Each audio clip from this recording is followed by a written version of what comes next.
Laughing, drinking, and love songs. She got me up all night, yeah. Down and out with these love songs. She got me open all night, got me open all night. You're with DJ B Casanova. Alright, what's up? This is DJ B Casanova on We Keep It Lit Radio. Right now I'm sitting down with DJ Fresh. That's right. Yeah. What's up with y'all? What's up with it's the world's freshest DJ, DJ Fresh, DJ Fresh, DJ Fresh. Hey, where you from, DJ Fresh?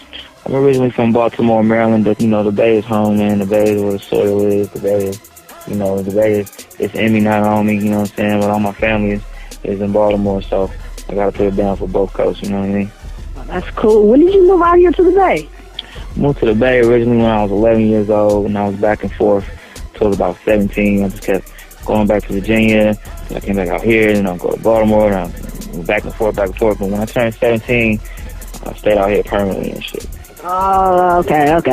So, well, like, how was you moving back and forth? What do you mean? Like, well, you all my family's out there. I don't have no family in California. So yeah, all my family's out there, and I wanted to go, you know, go back home, and, you know, my mom's being out here, and then my dad was out there, you know, so I was back and forth. Yeah. That's what's up. Okay, so what do you do? Because I know you're a producer and you're a DJ. Tell us about some of the work that you've done. You know, it's funny you say that because I was with Jacka earlier and we pulled up my discography, and it turns out in the last 10 years I've done 60 projects. But just this year, you know, I released a Tonight Show with Raekwon from Wu-Tang. I released I got something with Mitchie Slick coming out April 23rd called Feed Master Paint. Where's Mitchie Slick from? I heard that name before. He's from San Diego. San Diego. You know, he's one of the kings. It's not the king from San Diego. He's been putting it down for many, many years. It's for the whole West Coast. You know what I'm saying? But I got a lot of projects I've been working on. Me and Jay Stalin got a double album. You know what I mean? I released a whole bunch of instrumental projects. You know, I just stay releasing stuff. You know, keep it lit. Okay, that's what's up. So, how did you start off? Because I've talked to so many DJs and producers, and it's like they've totally started on the left. Like, oh, I started rapping. I met one rapper. He started DJing. You know what I'm saying? Also, Karina was also interviewing somebody else, and he used to be a DJ too. And he turned to rapping. He was like, you know, that was just my thing. Like, what did you start off with hip hop? I started at 9 years old because my daddy was a DJ, you know, and there was always records around me, and then I had cousins that DJ'd, and you know. Was your dad one of those aerobatic DJs from back in the day? Yeah, he was spin around and all that? He didn't spin around and all that, but he would, you know, like we'd have family reunions and stuff like that, and he'd be, you know, DJing. He'd make mixtapes when it was really on tapes. You know what I'm saying? Like, so it's been around me since I was born, pretty much. So that's how I got my start from my family.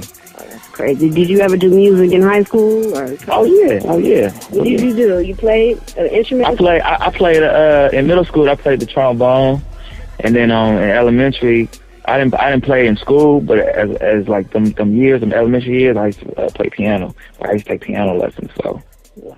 That's how you got, like, because I used to play the violin, and I found it easy to play other instruments just because it's the same notes. Like, I always thought like it was a different language for every instrument, but that music theory. Yeah. No, that definitely helped, and just, you know, from an early age, understanding, you know, music theory, and, you know, this is communication. You know what I'm saying? It's all it is, communication. Once you understand it, it's like, oh, this shit make hella sense. You know what I'm saying? So. That's what's up. So, when did you start making beats, though? Because you were DJing, like... I started making beats in 2001 is when I put out my first production CD. It was called Searching for Mr. Green. Yeah, and it was just like all my first beats. Hella like, you know, elementary amateur. But, you know... You just kept it pushing, huh? I just kept it pushing, like, you know. I'm a firm believer in, and if you build it, they'll come, you know, and that's what I've been doing this whole time. I've just been building, and as long as they keep on coming, I'm going to keep on building.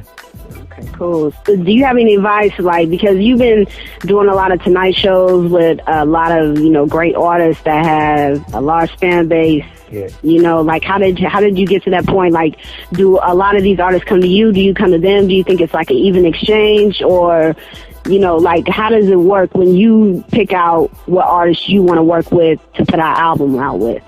I mean, each situation, you know, is different, but you know, it's you know, fair exchange. Sometimes it's for, you know, if it makes sense. Like a lot of times, and every time, it just has to make sense for both parties.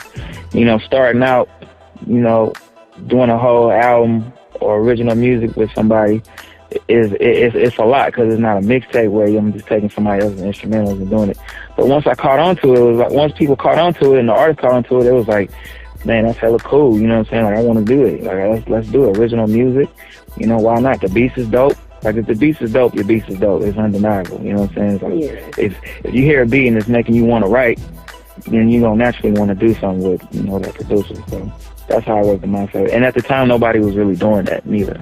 Nobody was like coming at it like, let's do an original, you know. Not too many people are doing that right now. Yeah. Even like, so I see a lot of producers, and they'll just like sell beats solely to this one artist and continuously like put out the music, but that producer doesn't really step out. Right. Like, you know what I'm saying, that the engineer and everything else. And I found like a lot of producers kind of like are bitter about that because they may not get in the play. Like, they want they shine. Yeah, they want they shine. But it's like, I see you a lot on the forefront. Is it like, I like that tactic, but did you know that you were going to do that when you got into that?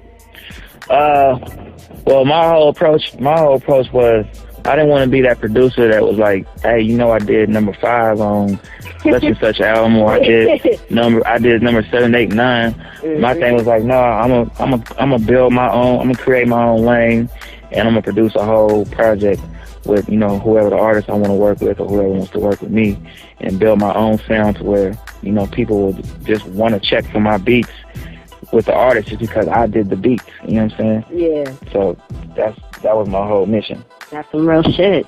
That is some real shit. Because I know when I started this music, I was like, I just don't want to be another local person that's just sitting on my ass complaining about everybody else in the world that's doing it. Right. Like, you just gotta fucking just get up and do it. Mm-hmm. So go ahead and name us your new projects that's coming out, and you know, and who do you plan on, you know, working with next, or, you know, just whatever. Okay, so yeah, like I said, for this year, my next release is with Mitchie Slick, and that comes out April 23rd. Then I got the double album with Jay Stalin called Nightmare on 10th Street, Miracle on 10th Street. Then I also got a project with Mac Mall. It's an EP with Mac Mall. Then I got some with Freddie Gibbs. Then I got some with Trey the Truth. Then I got some with Eli from the Living Legends. And then I got myself, various artist album called Booming System. And I got hella features on there. And I'm going to tour the album in December. And who I plan to work with next, I don't know, man. You just got to stay tuned, you know? Okay, so let's say that there's an artist listening right now, and they've been trying to hit you up. They've been sending you messages on Facebook, tweeting you, and you know what I'm saying? They want to do something. What will make you want to work with an artist just from, like, coming up, like, to you, like, approaching you? What is it that you want? Well, for one, I always just listen to what the streets say. You know, I listen to what the streets say. So it's kind of like with me, like, the streets was just like, man, you got to do a Tonight Show. You got to do Tonight Show. To a lot of the artists who I wanted to work with, and it just made sense. So I would say, like, you know, for somebody that want to do something with me or whatever, you know, besides the bread or whatever, like, just push your own shit so hard to where it's got to be like, damn, I have to do something with this dude or I'm going to be missing out. You know what I'm saying? Like, I could be a helping hand, but I'm not holding no hands. You dig what I'm saying? So it just gotta make sense, you know? Yes. So. Okay, cool. Now go ahead and tell me your links, and like, where can we find your beats? Like, people that just want to buy your beats. Can anybody buy your beats? I mean, if you get at me, you just gotta, you know, we just gotta get in contact with each other, and, you know, I can send you some snippets. But my website is theworldsfreshest.com, and then, you know, my Instagram is theworldsfreshest, and that's, you know, that's how you can find me. What's up with y'all? It's the world's freshest DJ Fresh. You gotta say it 3 times. And you listening to Keep It Lit Radio with your host, B. Casanova. DJ Fresh.